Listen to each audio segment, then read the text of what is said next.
Did you ever think that you and Elon Musk would find yourself on the same side advocating against a bill? What can I say? Hell has frozen over a second time. Look, but Elon Musk is right about this. He's got it exactly right. The idea of borrowing $3.5 trillion on the nation's credit card in order to be able to give tax breaks to the likes of Elon Musk and Jeff Bezos and Mark Zuckerberg is financially nuts. It's terrible for our country because it's going to drive up the cost of borrowing for all businesses all around the country. It's going to be bad for our economy. And it also means that we're going to be saddling our children and our grandchildren and shoot our grandchildren's children to pay off those debts. No one is clamoring for that except a handful of billionaires who made big contributions to Donald Trump's inauguration and got to settle themselves in the front row.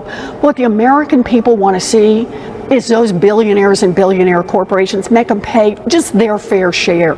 It is not right that Jeff Bezos pays taxes at a lower rate than a Boston public school teacher. Make those guys pay just a fair share. And for goodness sakes, do not borrow money and run this nation further into debt. The Republican Party is a party of liars fully bought into pushing whatever false narrative Donald Trump wants, and oftentimes in the most hypocritical way possible. And of all the lies told during Donald Trump's administration, the one that really sticks out to me because of the hypocrisy is this idea that he somehow supports free speech. The guy snatching up kids off of college campuses for writing op-eds does not support free speech. The guy who is suing every major media outlet to demand better coverage does not support free speech. And the guy who during a press conference today threatened to jail a journalist after being confronted with a scandal does not support free speech. That is what we saw today. And it's what we are going to get into. But first, I want to start with the insane announcement Donald Trump made to begin his press conference about how he's going to be attacking our elections going forward. This is incredibly scary. Bill called Make American Elections Great Again. I love it. Forcing the U.S. Census Bureau to redo the census to actually get an account of how many Americans with proof of citizenship are in our area, in our country, redistricting some of the House districts. Your thoughts on that? Well, I'll speak for both of us. We love it. Okay, you're going to like this one. I know all about it. We want to bring our elections back. The election in 2020 was rigged, millions and millions of votes. It had to do with COVID and a lot of things, but it really had to do with the crooked people. The Democrats are very good at cheating on elections. And that's why I said too big to rig. They tried this one too. But after about 9:02, they gave up too many votes. Too big to rig. Ron would love it. I would love it. Christie would love it.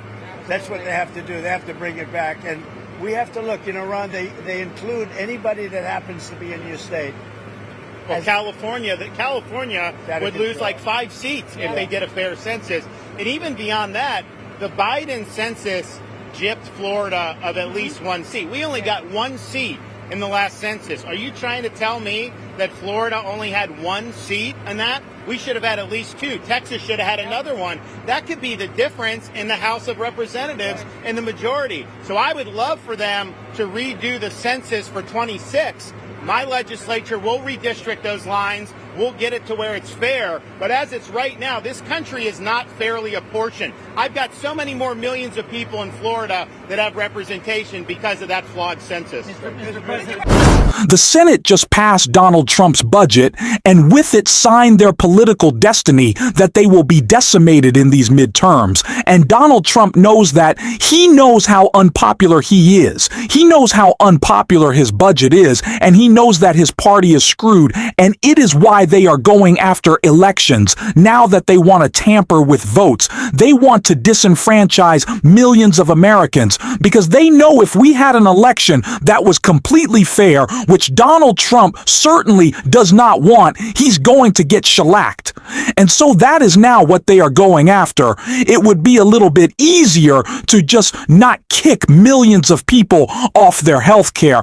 But Donald Trump doesn't see it that way.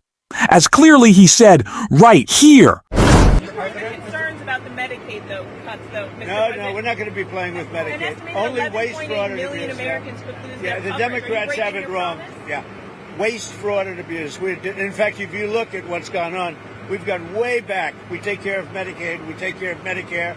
They will blow Medicare and Medicaid because they have no idea what they're doing. Just like they don't have any idea what they did on the border, they have no idea.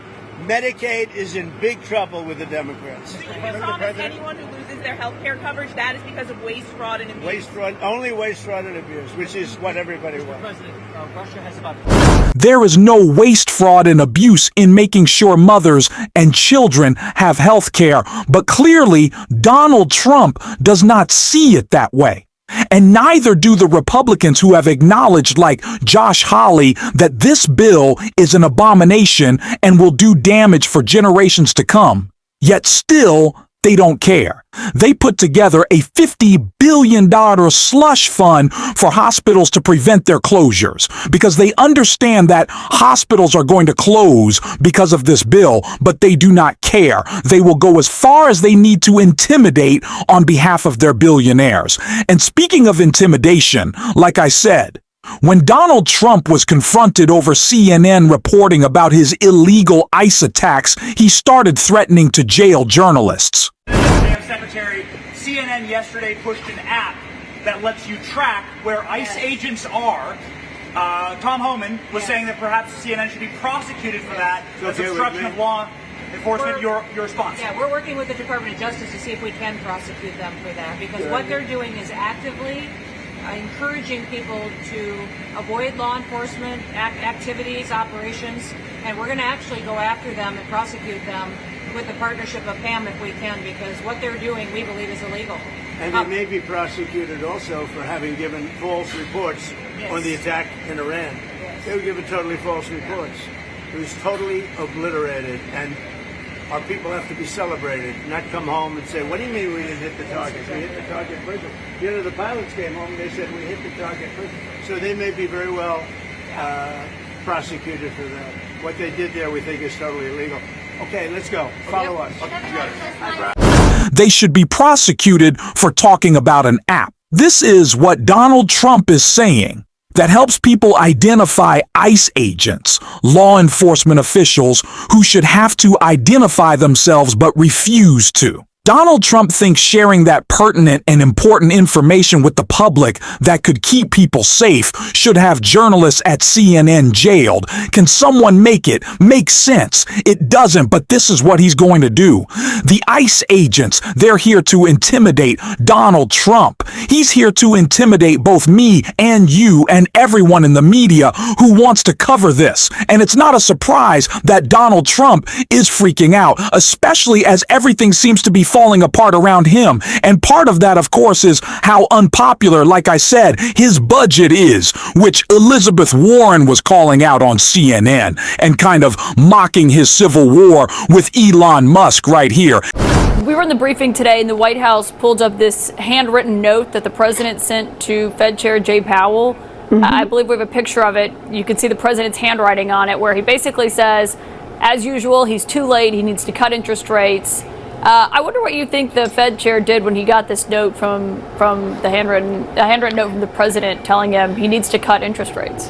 You know, basically in his own very polite, very understated way, Jay Powell has already told the President of the United States what's needed in order to get interest rates down. And that is for Donald Trump to stop the chaos that he's injecting into this economy. You know, when Donald Trump says tariffs on, tariffs off, red light, green light, you're going to have 10%, 50% over there, 126% over here. There's no business in this country that can invest under those circumstances. And we saw the latest Fed data showing inflation starting to tick up, unemployment starting to tick up, and GDP growth shrinking. And we just saw today that actual GDP has shrunk in the last quarter. All are bad economic signs, and they are all the results of Donald Trump creating chaos in the economic system. You got to admit, Joe Biden handed over a good economy to Donald Trump. He's been there 162 days. He's turned it into chaos, and Jay Powell himself said that the reason he didn't lower interest rates back in February was because of the chaos that Trump was creating around tariffs. And he's still saying, until things settle down, he can't bring those interest rates down. There is one human being in the United States who's causing interest rates to stay high, and his name is Donald J. Trump. And he certainly would disagree with that. We'll see what the Fed chair does. Truth Senator hurts. Elizabeth Warren. All 47 Democrats are entirely committed to stay, because we're going to be here to vote to protect the people who will be losing their health care, and to vote against big giveaways to billionaires and billionaire corporations, and to vote against raising the national debt just so that Jeff Bezos and Mark Zuckerberg can suck down more tax giveaways. We're going to do that vote forever and as long as it takes. Did you ever think that you and Elon Musk would find yourself on the same side advocating against a bill? What can I say? Hell has frozen over a second time. Look, but Elon Musk is right about this. He's got it exactly right. The idea of borrowing $3.5 trillion on the nation's credit card in order to be able to give tax breaks to the likes of Elon Musk and Jeff Bezos and Mark Zuckerberg is financially nuts. It's terrible for our country because it's going to drive up the cost of borrowing for all businesses all around the country. It's going to be bad for our economy. And it also means that we're going to be saddling our children and our grandchildren and shoot our grandchildren's children to pay off those debts. No one is clamoring for that except a handful of billionaires who made big contributions to Donald Trump's inauguration and got to settle themselves in the front row. What the American people want to see is those billionaires and billionaire corporations make them pay just their fair share. It is not right that Jeff Bezos pays taxes at a lower rate than a Boston public school teacher.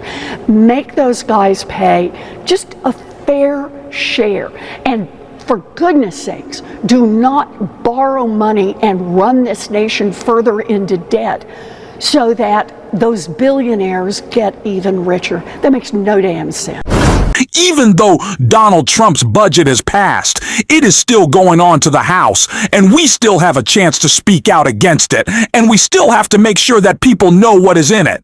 The more people learn about Donald Trump's budget, the more unpopular it becomes. So that is our job, to communicate it as much as possible. We're certainly going to be doing so on this show, and thanks for watching this video. And if you stuck around to the end, drop a blue heart in the comments, and until next time, I'll see you soon.